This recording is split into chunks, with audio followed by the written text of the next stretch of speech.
This is a blood smear of horse blood. And as you can see, even under the low magnification, you can see that the formation of the red blood cells is very characteristic. You can see that there is a coin stacking pattern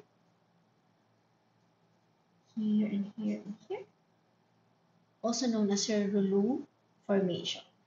So if we zoom in more using our 400x magnification, we can better appreciate the coin stacking pattern. Of course, this slide is already very old. That's why the edges of your RBCs is not as defined. But it's okay because we can still see the stacking pattern of horse RBC.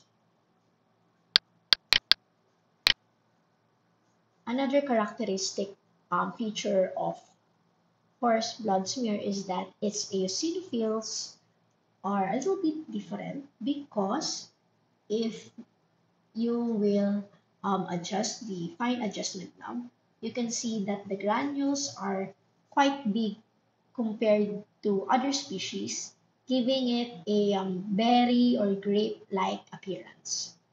So this is the eosinophil of your horse.